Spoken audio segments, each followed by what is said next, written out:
May hamon ang mga pamilya ng mga biktima ng extrajudicial killings kay Senador Bato de la Rosa ngayong kumpirmadong may arrest warrant laban sa kanya mula sa International Criminal Court.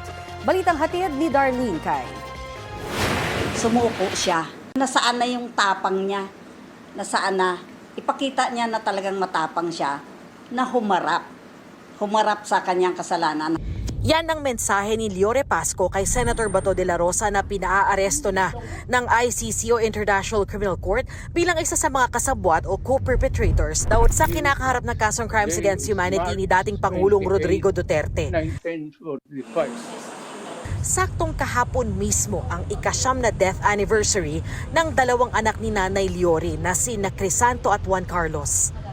Para kay Nanay Liore, malaki ang papel na ginampanan ni De La Rosa bilang hepe ng kapulisan noon.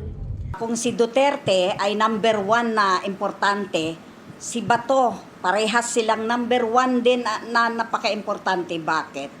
Dahil siya yung nagpatupad. Although si Duterte yung nag-utos, pero si Bato talaga yung nagpatupad ng war on drugs.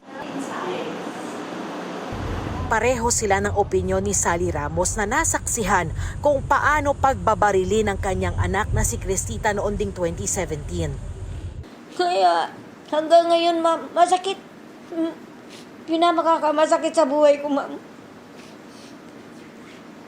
Mahal na mahal ko yung anak ko, ma'am. Hindi ko siya makalimutan. Kaya dismayado raw siyang hindi pa sumusuko at hindi pa nadadampot ang senador.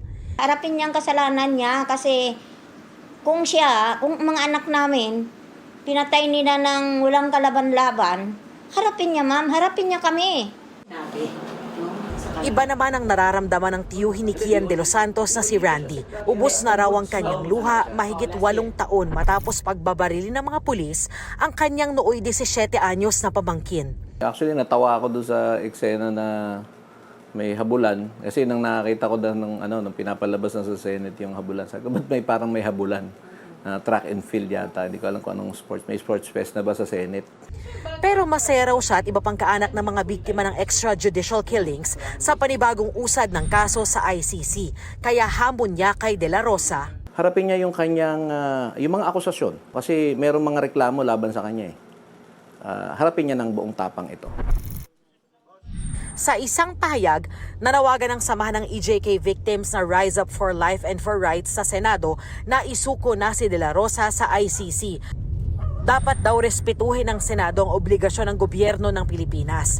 Huwag daw dapat protektahan si De La Rosa na kasabwat daw ni dating Pangulong Rodrigo Duterte sa paggawa ng crimes against humanity. Dati nang itinanggi ni na Duterte at De La Rosa na may kinalaman sila sa extrajudicial killings. Darlene Kay, nagbabalita para sa GMA News.